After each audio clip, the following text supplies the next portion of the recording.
அடுத்தது 9th 5th லெசன்ல second குடும்ப விளக்கு. குடும்ப விளக்கு பொறுத்த வரைக்கும் குடும்ப விளக்கு அப்படின்ற நூல்ல எழுதின வந்து யாருன்னா நமக்கு எல்லாருக்குமே தெரியும். அது வந்து பாரதிதாசன் அப்படின்னு சொல்லி. ஸோ இப்போ பாரதிதாசன் என்ன சொல்லியிருக்காரு அப்படின்னா வந்து இந்த பாட்டோட பொருள் ஃபர்ஸ்ட் ஞாபகம் வச்சுக்கிட்டோம்னா அப்புறம் இந்த பாட்டு படிச்ச உடனே இந்த லைன் எங்க இருந்து வந்திருக்கு அப்படின்றத நம்ம தெரிஞ்சுக்கலாம். கல்வி இல்லாத பெண்கள் கலர் நிலம் அப்படின்னு சொல்லி பாரதிதாசன் சொல்லியிருக்காரு. கல்வி இல்லாத பெண்கள் கலர் நிலம், கல்வியை உடைய பெண்கள் திருந்திய கழனி அப்படின்னு சொல்லியிருக்காரு. அப்போ கல்வி இல்லாத பெண்கள் கலர் நிலம் மாதிரி, பண்படாத நிலம் மாதிரி அப்படின்னு சொல்லியிருக்காங்க. புல் விளைந்திடலாம், அதுல இருந்து புல். இப்ப நம்ம படிச்சிருந்தாதான் நம்ம குழந்தைங்களுக்கு சொல்லித்தர முடியும், நம்ம குழந்தைங்க படிச்சிருந்தாதான் அவங்க குழந்தைங்களுக்கு சொல்லித்தர முடியும். அப்போ பெண் அப்படின்றவங்க படிச்சிருந்தாங்கன்னா தான் அந்த அந்த இடத்துல வந்து மற்றவங்க எல்லாருமே அறிவோட இருப்பாங்க அப்படின்றத சொல்ல வராரு. அதனால கல்வி இல்லாத பெண்கள் கலர் நிலம், அங்க புல் விளையும் புதல்வர்கள் விளைதல் இல்லை. அதே கல்வியுடைய பெண்கள் திருந்திய கழனி, அங்கே நல்லறிவுடைய மக்கள் விளைவது நவிலவோ. நல்லறிவுடைய மக்கள் விளைவு, அது வந்து நல்லறிவுடைய மக்களா உருவாகுவாங்க அப்படின்னு நான் சொல்ல வரேன். நான் சொல்றது கரெக்ட் தான் அப்படின்ற மாதிரி சொல்ல வராரு. அடுத்ததா வந்து வானூர்தி செலுத்துதல் வையமா கடல் முழுதும். வானூர்தி செலுத்துதல், வான்னா ஏரோப்ளைன் ஓட்டுறதுல இருந்து, வையம்னா உலகம், கடல், இந்த எல்லா விஷயத்திலையுமே எல்லா செயல்லையுமே ஆண் பெண் 2 பேருக்குமே அது பொதுவானது. இன்று நானிலம் ஆடவர்கள் ஆணையால், இன்னைக்கு நம்ம நாட்டோட ஆள்றாங்க இல்லையா, அவங்களோட ஆணையினால பெண்களுக்கு விடுதலை இல்லாம போச்சு அப்படின்னு சொல்லி பாரதிதாசன் சொல்லியிருக்காரு. அப்ப ஞாபகம் வச்சுக்க வேண்டியது வானூர்தி, வானில இருந்து வையமாக்கடல் முழுதும் ஆண் பெண் அனைவருக்கும் பொது அப்படின்னு சொல்லி பாரதிதாசன் சொல்லியிருக்காங்க. நானிலம் ஆடவர்கள் ஆணையால் நலிவு அடைந்து போனதால் பெண்களுக்கு விடுதலை போனது, பெண்களுக்கு விடுதலை போயிடுச்சு அப்படின்னு சொல்லி பாரதிதாசன் சொல்லியிருக்காரு. ஃபர்ஸ்ட் என்ன சொல்லியிருக்காரு? கல்வி இல்லாத பெண்கள் கலர் நிலம், அங்க புல்லு விளையும் புதல்வர்கள் இல்லை. கல்வியுடைய பெண்கள் திருந்திய கழனி, நல்லருடைய மக்கள் விளைவது நவில். இங்க வந்து வான்ல இருந்து கடல் வரைக்கும் எல்லாத்துலயுமே பெண்கள் ஆண் பெண் 2 பேருமே சமம். அதனால ஆண் அதிகாரத்தினால இங்க இருக்கிற பெண்களுக்கு விடுதலை போயிடுச்சு அப்படின்ற மாதிரி சொல்லியிருக்காரு. இந்நாளில் பெண்கட்கெல்லாம் ஏற்பட்ட பணியை நன்கு பொன்னே போல் ஒரு கையாலும் விடுதலை பூணும் செயற்கை இன்னொரு மலர் கையாலும் இயற்றுக. பெண்களுக்கு ஏற்பட்ட பணி, நம்ம என்ன பண்றோம், நமக்கு நமக்கு இதுதான் வேலை அப்படின்னு சொல்லி எல்லா பெண்களும் வீட்டுல இருக்கிற எல்லா வேலையுமே செய்யறாங்க. பெண்களுக்கு எல்லாம் ஒரு கையாலும் விடுதலை பூ அப்படின்னா வந்து இன்னொரு, நம்ம தான் நம்மளுக்கு விடுதலை வேணும் அப்படின்னு சொல்லி நம்ம தான் கேட்கணும். இன்னொரு மலர் கையாலும் இயற்றுக. கல்வி இல்லாம் மின்னாலை வாழ்வில், அதாவது பெண்கள் எப்பயுமே மின்னலை போல இருப்பாங்க, ஒளி வீசுவாங்க. ஆனா கல்வி இல்லாத பெண்கள் வந்து மின்னல் அவங்களுடைய இதுல வந்து ஜொலிக்க மாட்டாங்க வாழ்க்கையில அப்படின்ற மாதிரி இந்த பேராகிராஃப்ல சொல்லியிருக்காரு. பெண்களுக்கென உள்ள வேலைகளையும் அவர்களின் விடுதலைக்கான செயலையும் பெண்களே செய்தல் வேண்டும். மின்னல் போல் ஒளிரும் இயல்புடையவள் பெண், ஆனால் கல்வியறிவு இல்லாத பெண் தன் வாழ்வில் என்றுமே ஒளிர மாட்டாள் அப்படின்ற மாதிரி சொல்லியிருக்காங்க. அதான் பெண்களுக்கு எல்லாம் ஏற்பட்ட பணியை பொன்னே போல் ஒரு கையாலும், நம்ம ஒரு கையில ஒரு வேலை செஞ்சுட்டாலும் இன்னொரு கையால விடுதலை நமக்கு வேணும். இது மட்டும்தான் ஒர்க்குன்னு கிடையாது, நம்ம வெளியிலயும் போய் வேலை செய்யணும் அப்படின்னு சொல்ல வந்திருக்காரு. இன்னொரு மலர் கிளம்பிட்டு கல்வி இல்லா மின்னாலை வாழ்வில் மின்னாள் என்றே ஒரு பெண். மின்னல் மின்னாள் அப்படின்னு சொன்னது யாருன்னா பாரதிதாசன். சமைப்பதும் வீட்டு வேலை, சமைக்கிறதும் வீட்டு வேலை செய்யறதும் பெண்களுக்கு மட்டும்தான் அப்படின்னு சொல்றது தப்பு. ஆடவர்களும் அந்த பணியை செய்யலாம் அப்படின்னு சொல்லி அவங்க என்னைக்கு ஏத்துக்குவாங்க, அன்னைக்கு என்னைக்கு ஏத்துக்குவாங்களோ அன்னைக்குதான் அது நன்னாள். சமைப்பது தாழ்வோ இன்பம் சமைக்கின்ற சமையல் செய்வார். அதாவது அவங்க சமைக்கிறவங்க சமையலை மட்டும் செய்யறது கிடையாது, உணவை மட்டும் சமைப்பதில்லை, அதற்கு மேலாக இன்பத்தையும் படைக்கின்றனர் அப்படின்னு சொல்லியிருக்காங்க. அப்போ சமைக்கிறதுன்றது பெண்களுக்கான வேலை மட்டும்தான் அப்படின்னு சொல்றது தப்பு. ஆண்களுக்கும் அதுல பங்கு இருக்கு. அதை என்னைக்கு இவங்க உணர்றாங்களோ அன்னைக்குதான் நன்னாள் அப்படின்னு சொல்லியிருக்காரு. உணவினை ஆக்கல் மக்களுக்கு உயிராக்கல் அன்றோ. நம்ம ஒரு உணவு செய்யறோம் அப்படின்னா அது உணவு மட்டும் கொடுக்குற மாதிரி இல்லை, அதுவும் ஒரு உயிர் கொடுக்குற மாதிரி தான். சாப்பிடலாம் நம்மளால ஒண்ணுமே பண்ண முடியாது இல்லையா, அதனால அதுவும் ஒரு உயிர் கொடுக்குற மாதிரி தான். வாழ்வு பணத்தினால் அன்று. வாழ்வு, நம்ம வாழ்ற வாழ்க்கை அப்படின்றது வந்து பொருட்செல்வத்தால், பணம் பொருள் அதனால கிடையாது. வில்வாள்னா வீரன் வில்வாள் படையினாலும் காண்பது அன்று. தணலினை அடுப்பில் இட்டு தாளியில் சுவையை இட்டு, அதாவது தணலினில் அடுப்பைட்டுனா நெருப்புல நம்ம அடுப்பை வச்சு அடுப்பு எரி வச்சு சாப்பாடு தாளியில் சுவையை ஊட்டினா நம்ம சமைக்கிற பாத்திரத்துல சுவையை இட்டு அணித்திட்டார் உள்ளத்து அன்பிட்ட உணவால் வாழ்வோம். இது மட்டும்தான் அப்படின்னு கிடையாது. உணவினை ஆக்கல் மக்கட்கு உயிராக்கல் அன்றோ. உணவு கொடுக்கறதுன்றது உயிர் கொடுக்குற மாதிரி. வாழ்வு அப்படின்றது ஒரு பணத்தினாலோ பொருளினாலோ வீரத்தினாலோ இருக்கிறது இல்லை. சமைக்கும் பணி பெண்களுக்கு தவிர்க்க முடியாத கடமை, நல்ல தாய்மார்களுக்கே உரியது எனவும் தமிழ் திருநாட்டில் இருக்கின்ற வழக்கத்தினை கண்ணிமைக்கும் நேரத்தில் எப்போதும் கல்வி வேண்டும்.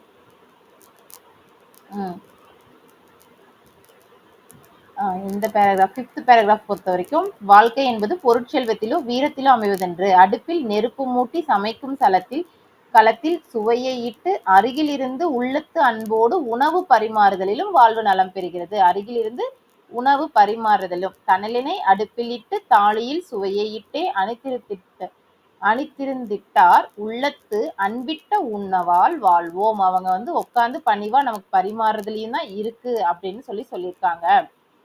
அடுத்தது, சமைப்பது பெண்களுக்கு தவிர்க்க ஒண்ணா கடமை. சமைக்கிறது பெண்களுக்கான ஒரு கடமை. யாரு சமைக்கிறாங்களோ அவங்கதான் நல்ல தாய்மார்கள் அப்படின்னு சொல்லி நம்ம தமிழ் திருநாட்டுல இருக்கிற சட்டத்தினை இமைப்பொழுதில் நீக்க வேண்டும். அதனால பெண்களுக்கு கல்வி வேண்டும் அப்படின்னு சொல்லி பாரதிதாசன் சொல்லியிருக்காங்க. அப்போ பாரதிதாசன் என்ன சொல்ல வர்றாருன்னா, ஃபர்ஸ்ட் பெண்கள் கல்வி இல்லாதவர்கள் கலர் நிலம் மாதிரி அப்படின்றத சொல்லியிருக்காங்க. வானத்துல இருந்து வையம், உலகம், கடல் எல்லாத்துலயுமே ஆண் பெண் சமம், எல்லாத்துலயும் நீங்க வரணும், அதுல இருந்து விடுதலையாகி வெளியே வாங்க அப்படின்னு சொல்லியிருக்காரு. இன்னொன்னு என்னன்னா, விடுதலைய நீங்க தான் கேட்டு வாங்கணும், மின்னல் மாதிரி ஒளி வீசணும் அப்படின்னு சொல்லியிருக்காரு. சமைக்கிறதுன்றது ஆண்களுக்கும் பெண்களுக்கும் சரி சமம். எப்படி நமக்கு வானூர்தி கடல்ல வேலை செய்யறது எல்லாமே சரிசமமோ அந்த மாதிரி சமைக்கிறதும் சரிசமம். சமைக்கிறதுன்றது ஒரு தாழ்வு கிடையாது அப்படின்னு சொல்லியிருக்காங்க. உணவை எப்படி சமைக்கணும், பணத்தினாலையும் வாழ்வு அப்படின்றது ஒரு பொருள் செல்வத்தினாலையும் வீரத்தினாலும் இருக்கிறது கிடையாது. அதே மாதிரி சமைக்கிறதுன்ற அடுப்பு மூட்டி சாப்பாடு செய்யறது மட்டும் கிடையாது, பக்கத்துல இருந்து பரிமாறுறதும் கூட தான். சமைக்கிறதுன்றது பெண்களுக்கு தவிர்க்க ஒண்ணா கடமை, அதுதான் கடமை. அப்படி சமைக்கிறவங்க தான் நல்ல தாய்மார்கள் அப்படின்னு சொல்லி நம்ம தமிழ் திருநாட்டுல இருக்கும் ஒரு சட்டத்தினை நம்ம நீக்கணும். அதனால நமக்கு பெண் கல்வி வேணும் அப்படின்னு சொல்லி பாரதிதாசன் சொல்லியிருக்காரு. இப்ப இந்த அர்த்தம் புரிஞ்சுக்கிட்டோம்னா இந்த பாட்டு பாடும்போது இந்த பாட்டு எந்த இடத்துல இருந்து வந்திருக்கு அப்படின்றத நம்ம ஈஸியா கண்டுபிடிச்சிட முடியும். அதே மாதிரி இலக்கண குறிப்பு பொறுத்த வரைக்கும் மா கடல், மா அப்படின்னா பெரிய அப்படின்ற ஒரு பொருளை தருது. அப்போ மா கடல் அப்படின்னா உரிச்சொல் தொடர். அதை பிரிச்சோம்னா நமக்கு மா கடல் அப்படின்னு என்ன, பெரிய கடல். அதைதான் உரிச்சொல், உரிச்சு பார்த்தாலும் அதே மீனிங், நமக்கு மீனிங் மாறுது. அப்போ அது ஒரு சிறப்புக்காக, கடலினுடைய பெரிய கடல் அப்படின்னு ஒரு சிறப்புக்காக நம்ம சொல்றதுதான் உரிச்சொல் தொடர். ஆக்கள், கல், கல் அந்த மாதிரி முடிச்சுன்னா அது தொழிற்பெயர். பொன்னே போல் அப்படின்னா பொண்ணு மாதிரி, அந்த போல் அப்படின்றத டைரக்டாவே வந்துருச்சுன்னா அது ஓம உருபு. மலர்கை, இப்போ மலர் போன்ற கை, அப்போ போன்ற போல அப்படின்ற உறுப்பு மறைஞ்சு வந்துச்சுன்னா அது ஓமை தொகை. அது டைரக்டாவே வந்துருச்சுன்னா அது ஓம உருபு. வில் வால் அப்படின்னு என்ன அர்த்தம், வில்லும் வாளும் அப்படின்னு அர்த்தம். இம் அப்படின்றது மறைஞ்சு வந்திருக்கு, அதனால இதை உண்மை தொகை. தவிர்க்க ஓனா அப்படின்னா என்ன அர்த்தம், ஈறுகெட்ட எதிர்மறை பெயரச்சம். ஓனா அப்படி முடிஞ்சிருக்கு இல்லையா, அப்ப ஈறுகெட்ட எதிர்மறை பெயரச்சம். விளைவது எப்படி பிரிக்கலாம், விலை கட்டளை வாக்கியமா ஃபர்ஸ்ட் பிரிக்கும் போது விலை. வா எப்படி பிரிக்கலாம், இவ் குட்டல் ஆ, அதுதான் வா, இவ் குட்டல் ஆ. கடைசியில என்ன முடியுது, தூ அப்படின்னு முடியுது. விளைன்றது பகுதி, இவ் அப்படின்றது விளைவது அப்படின்றது ஃபியூச்சரை சொல்லுது, எதிர்கால இடைநிலை. அ அப்படின்றது சாரியை, தூ அப்படின்றது தொழிற்பெயர் விகுதி. சமைக்கின்றனர், கின்றனர், இப்ப பண்ணிட்டே இருக்காங்க அப்படின்னா அது கண்டிப்பா நிகழ்காலத்தை தான் குறிக்குது. சமை அப்படின்றது கட்டளை வாக்கியமா பிரிக்கணும், அதுதான் பகுதி. இக்கு அதிலே இருக்கு, அதனால அது சந்தி. கின்று, கின்றுனாதான் நிகழ்கால இடைநிலை. கின்று குட்டல் ஆர், ஆர்னா முன்னாடி இருக்கிறவங்கள பலரை சொல்றது, அதனால பலர்பால் வினைமுற்று விகுதி அப்படின்னு சொல்லியிருக்காங்க. இப்ப நம்ம படிச்ச பாட்டு குடும்ப விளக்கு அப்படின்ற தலைப்புல குடும்ப உறவுகள் அன்பு என்னும் நூலால் பிணைந்துள்ளதை உணர்த்துகிறது. குடும்ப விளக்கு அப்படின்ற நூல்ல சொல்லியிருக்காங்க. கற்ற பெண்ணின் குடும்பமே பல்கலைக்கழகமாக மிளிரும் என்பதை காட்டுகிறது. குடும்பம் தொடங்கி உலகினை பேணுதல் வரை தன் பணிகளை சிறப்பாக செய்யும் பெண்ணுக்கு கல்வி முதன்மையானதும் இன்றியமையாததும் ஆகும். குடும்பம் தொடங்கி உலகினை, குடும்பத்துல சமைக்கிறதுன்றது அது மட்டும் கிடையாது, நீங்க இதையும் பண்ணுங்க அப்படின்னு சொல்ல வராங்க. குடும்பம் தொடங்கி உலகினை பேணுதல் வரை தன் பணிகளை சிறப்பாக செய்யும் பெண்ணுக்கு கல்வி முதன்மையானது அப்படின்னு சொல்லி இதுல சொல்லியிருக்காங்க. இந்நூல் 5 பகுதிகளாக பகுக்கப்பட்டுள்ளது. அப்ப குடும்ப விளக்கு அப்படின்ற நூல் வந்து 5 பகுதிகளாக பகுக்கப்பட்டுள்ளது. அதுல வந்து 2ஆம் பகுதியில விருந்தோம்பல் அப்படின்ற தலைப்பில் உள்ள தலைவியின் பேச்சில் இடம்பெற்றுள்ள கவிதைகள் பாடப்பகுதியாக கொடுக்கப்பட்டிருக்காங்க அப்படின்னு சொல்லியிருக்காங்க. இது குடும்ப விளக்கு பற்றி. குடும்ப விளக்குனா பாரதிதாசன் எழுதின நூல்கள் ஒன்று. அடுத்ததா வந்து பாரதிதாசன். பாரதிதாசனுடைய இயற்பெயர் கனக சுப்புரத்தினம். பாரதிதாசனுடைய இயற்பெயர் வந்து கனக சுப்புரத்தினம். பாரதியாரின் மீது கொண்ட பற்றின் காரணமாக இல்லைன்னா ஈர்ப்பின் காரணமாக தன்னுடைய பெயரை என்ன மாத்திட்டாருன்னா பாரதிதாசன் அப்படின்னு சொல்லி மாத்திட்டாரு. பாரதிதாசனுடைய இயற்பெயர் என்னதுன்னா கனக சுப்புரத்தினம். பாரதியாரின் மீது கொண்ட பற்றின் காரணமாக தன்னுடைய பெயரை பாரதிதாசன் என மாற்றிக்கொண்டார். அப்புறம் இவர் எழுதின நூல்கள் வந்து என்னென்ன அப்படின்னு சொல்லி பார்த்தோம்னா நிறைய நூல்கள் எழுதியிருக்காரு. பாண்டியன் பரிசு, இதுல கொடுத்திருக்கிறது வந்து பாண்டியன் பரிசு, அழகின் சிரிப்பு, இருண்ட வீடு, குடும்ப விளக்கு, தமிழ் இயக்கம், இது எல்லாமே இவருடைய படைப்புகள் தான். இப்போ இது எல்லாமே எக்ஸ்ட்ரா என்ன இருக்குன்னா, இப்போ ஃபர்ஸ்ட் நம்ம பாரதிதாசன் அப்படின்னு வந்துச்சுன்னா இவருடைய இயற்பெயர் கனக சுப்புரத்தினம் அப்படின்னு பார்த்துட்டோமா. இவங்களுடைய தாய் தந்தை யாருன்னா கனக சபை லக்குமி அம்மாள். இப்போ வந்து தமிழாசிரியராக பணியாற்றிய இவர் பாரதியார் வந்து பாரதியார் மீது கொண்ட பற்றின் காரணமாக, பாரதிதாசன் வந்து தமிழாசிரியராக ஃபர்ஸ்ட் இருந்தவர். பாரதியார் மீது கொண்ட பற்றின் காரணமாக தன்னுடைய பெயரை பாரதிதாசன் அப்படின்னு சொல்லி மாத்திக்கிட்டாரு. புரட்சி கவிஞர் பாவேந்தர் அப்படின்னு சொல்லி அவர் அழைக்கப்படுகிறார். நமக்கு பாரதிதாசன் அப்படின்னாவே அவரோட பேர் நம்ம எப்படி ஞாபகம் வச்சுக்கணும்னா புரட்சி கவி பாவேந்தர் பாரதிதாசன். அப்போ புரட்சி கவி பாவேந்தர் அது எல்லாமே இவருடைய சிறப்பு பெயர்கள். இவர் எழுதிய இதழ் அப்படின்னு கேட்டாங்கன்னா குயில் அப்படின்னு சொல்லி ஒரு இதழை வந்து இவர் எழுதியிருக்காரு. பாரதி கூற பாரதிதாசன் பாடிய முதல் பாடல், பாரதி கூற பாரதியார் கூற பாரதிதாசன் பாடிய முதல் பாடல் அப்படின்னு சொன்னோம்னா எங்கெங்கும் காணினும் சக்தியடா அப்படின்ற பாடலை வந்து பாடியிருக்காரு. இது வந்து பாரதியாரால் ஸ்ரீ சுப்பிரமணிய கவிதா மண்டலத்தை சார்ந்த கனக சுப்புரத்தினம் எழுதியது அப்படின்னு சொல்லி சுதேசமித்திரன்ற இதழ்ல வந்துச்சு. அதே மாதிரி பாரதிதாசன் வந்து யாருன்னா தந்தை பெரியாரோட தீவிர தொண்டர், பெரிய ஃபேன். அதனாலதான் இவர் வந்து என்ன பண்ணிருக்காரு, இந்த மூட நம்பிக்கையை ஒழிக்கணும், பெண்களுக்கு கல்வி வேணும், இந்த மாதிரி நிறைய கான்செப்டை வந்து இவரோட பாட்டுல வந்து சொல்லியிருப்பாரு. கடவுள் மறுப்பு, ஜாதி மறுப்பு, மத எதிர்ப்பு, இது எல்லாத்தையுமே அவர் வந்து எழுதியிருப்பாரு. அதுக்கப்புறம் இவருடைய நூல்ல வந்து பார்த்தோம்னா இங்க கொடுத்துருக்காங்க இல்லையா, பிசிராந்தையார் அப்படின்ற நாடக நூலுக்கு சாகித்ய அகாடமி விருது வாங்கினாங்க. எந்த வருஷம்னா 1969. பிசிராந்தையாரோட நாடக நூலுக்கு சாகித்ய அகாடமி விருது கிடைச்சிச்சு. எந்த வருஷம்னா 1969.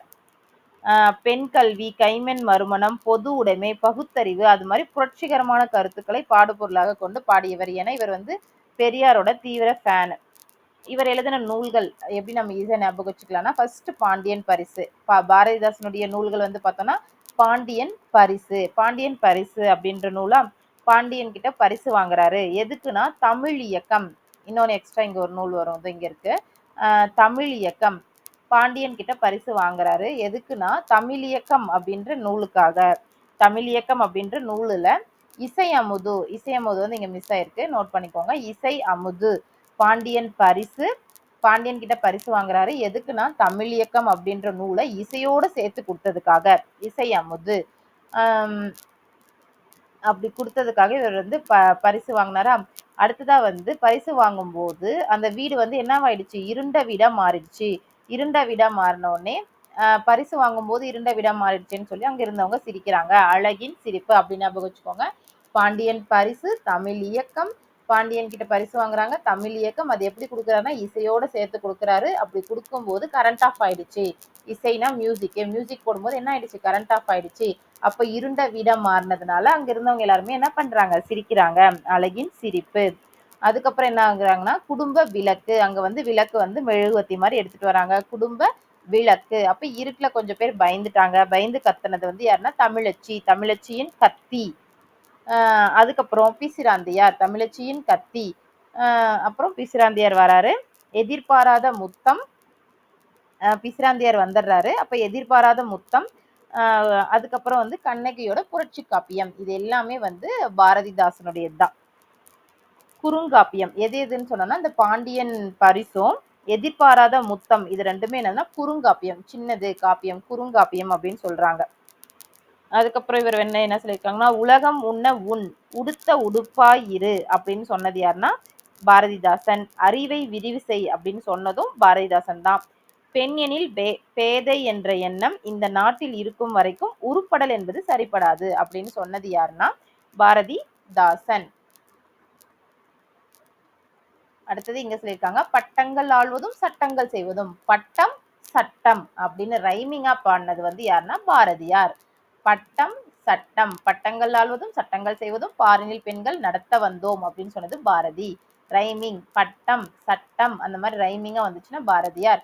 மங்கையராக பிறப்பதற்கே நல்ல மாதவம் செய்திட வேண்டுமம்மா. மங்கை பெண், கவிமணி, பெண்கள் எல்லாருமே மணி போடுவாங்க. அப்போ மணி என்ன சொல்லியிருக்காங்கன்னா, மங்கையராக பிறப்பதற்கே, மங்கையராக பிறந்தாதான் மணி போட முடியும், நல்ல மாதவம் அதுதான் வந்து நல்ல மணி போட முடியும். பெண் எனில் பேதை என்ற எண்ணம் இந்த நாட்டில் இருக்கும் வரைக்கும் உருப்படல் என்பது சரிப்படாது அப்படின்னு சொல்றது பாவேந்தர். பாவேந்தர் பாரதிதாசனார். புரட்சி கவிஞர், புரட்சி கவிஞர் பாவேந்தர் பாரதிதாசன் அப்படின்னு ஞாபகம் வச்சுக்கணும். பெண்ணினில் பேதை என்ற எண்ணம் இந்த நாட்டில் இருக்கும் வரையும் உருப்படல் என்பது சரிப்படாது அப்படின்னு சொன்னது வந்து பாவேந்தர் பாரதிதாசன். அவ்வளவுதான். தேங்க்யூ.